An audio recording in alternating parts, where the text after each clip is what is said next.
Selanjutnya adalah merangkai petal bunga. Kita siapkan putiknya, kemudian petal bunga kita rangkai untuk petal bunga yang kecil terlebih dahulu.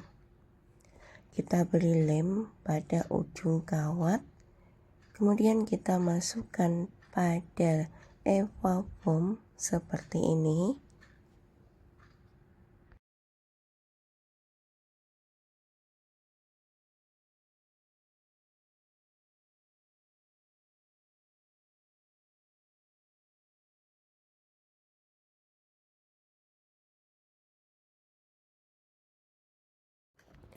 Atau bisa juga seperti ini, yang dilem bagian eva foamnya.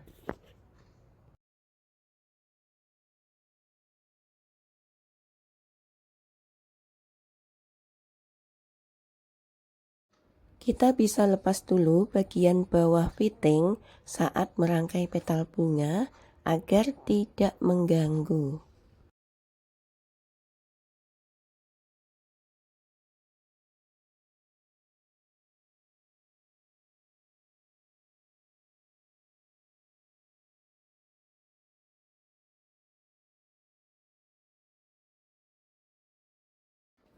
Setelah layer pertama 3 petal, lanjut lagi layer kedua sebanyak 5 petal.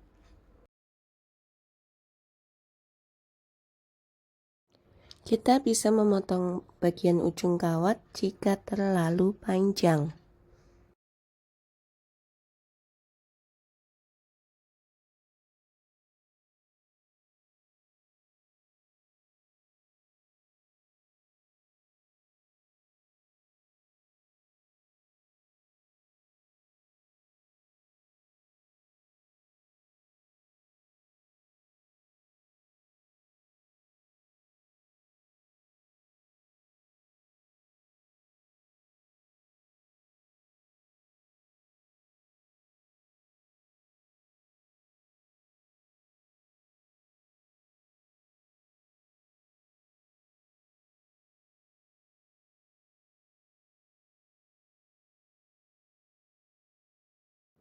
Nah, sudah jadi. Setelah ini lanjut melilit pipa elastis.